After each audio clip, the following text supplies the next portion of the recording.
Hello and welcome to Barnes & Noble Storytime. I'm Erica Perl and I'm the author of The Ninth Night of Hanukkah.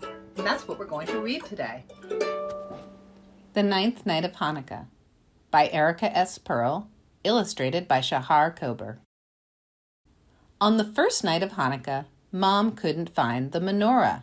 "Special delivery," said Dad, arriving with pizza. Max and Rachel looked at each other. "No menorah? No latkes?" "It's just for tonight," said Mom. "I'm sure we'll find our Hanukkah things tomorrow." Exhausted from unpacking, the family sat down to dinner in their new apartment. It was nice, but it didn't feel quite like Hanukkah.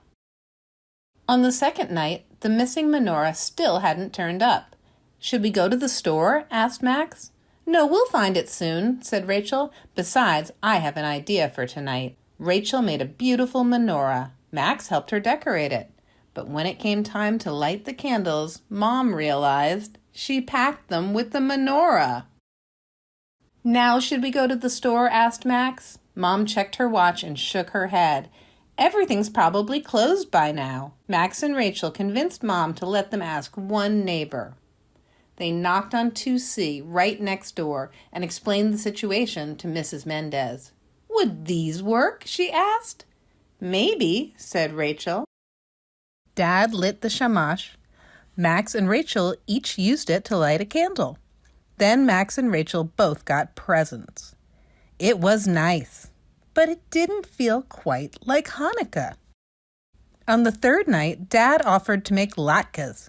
He just needed to find his lucky latke pan. As Dad searched through box after box, Max followed his nose downstairs to 1B, where he met Joe, the super. "Welcome to the building," said Joe. "Need anything? Let me know." "Anything?" asked Max, eyeing the steaming platter. Joe happily shared. It was nice, but it didn't feel quite like Hanukkah. On the fourth night, Max said, "Let's play dreidel." One problem, no dreidel. "I'm beginning to think one of our boxes got lost," said Dad. So Mom called the moving company, and Max and Rachel set out to find a dreidel. The Watson twins who lived upstairs in 3B didn't have one, but they did have a toy that could spin and spin. It was nice, but it didn't feel quite like Hanukkah. On the fifth night, Max and Rachel figured out a way to play dreidel, which meant they needed gelt. "No chocolate coins, but I do have these," said Mr. Patel in 4A. It was nice, but it didn't feel quite like Hanukkah. On the sixth night, Rachel wanted to have a Hanukkah sing-along, but Mom's guitar hadn't arrived yet.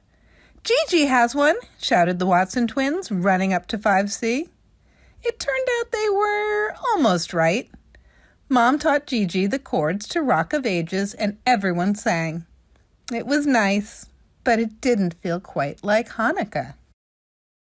On the seventh night, Max and Rachel discovered they were missing something else.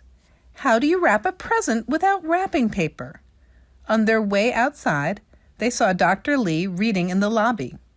When they asked him where to buy wrapping paper, he handed them the comics. "Try using these," suggested Dr. Lee. So they did. It was nice, but it still didn't feel quite like Hanukkah. On the eighth night, Max realized what their Hanukkah needed: jelly donuts. It took knocking on several doors, but finally Max got his jelly from the twins' mom in 3B, just not in donut form. "That was nice," said Rachel as they walked downstairs. Max took a big bite and finished her thought. "Feel quite like Hanukkah." The next morning there was a knock at the door. "Special delivery." Only this time it wasn't Dad or pizza, and it wasn't the long-lost box. "Let's have a Hanukkah sing-along tonight," suggested Mom. "Last night was the 8th night," Rachel reminded her. "It won't be Hanukkah anymore." "Maybe it should be," said Max, pointing.